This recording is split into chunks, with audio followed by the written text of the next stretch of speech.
Good day everyone. We'll now proceed to the topic validity.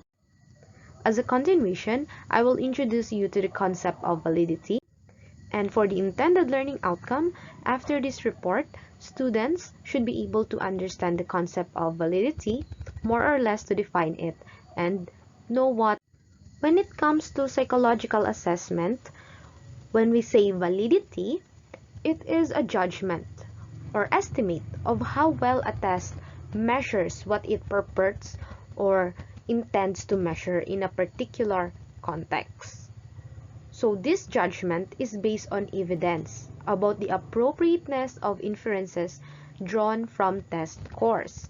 An inference is a logical result or deduction. So in simple terms, validity means that the test measures what it is supposed to measure. Although the definition of validity seems simple and short, this characteristic makes or breaks a test. Now we have to understand that a validity of a test must be shown from time to time to account for culture and advancement, as culture and advancement or development can influence some result in a particular test. So it must be updated. Now, validation is the process of gathering and evaluating evidence about validity. And in order for us to determine the validity of one test, there is a process that we have to undergo or to do to validate one test. So we are going to talk about that process. Both the test developer and the test user have roles in the validation of a test for a specific purpose. It is the test developer's responsibility to supply validity evidence in the test manual. It may sometimes be appropriate for test users to conduct their own validation studies with their own groups of test takers. So when the test user when they conduct their own validation studies with their own groups of test takers, such local validation studies may yield insights regarding a particular population of test takers as compared to the norming sample described in a test manual.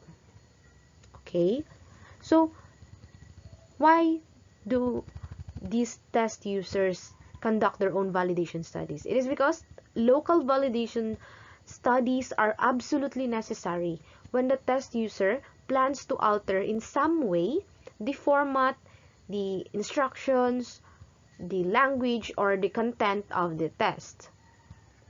For example, a local validation study would be necessary if the test user sought to transform a nationally standardized test into Braille for administration to blind and visually impaired test takers.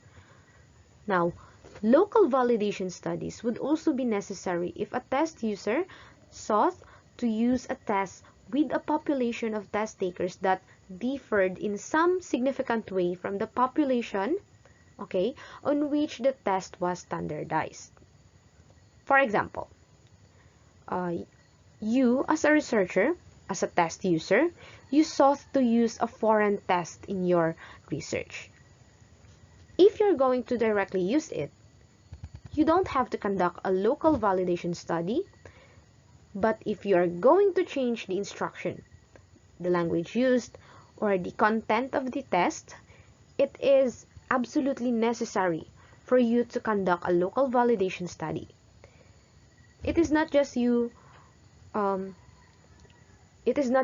changing some of the instruction or format to use the test, but you have to undergo the validation process.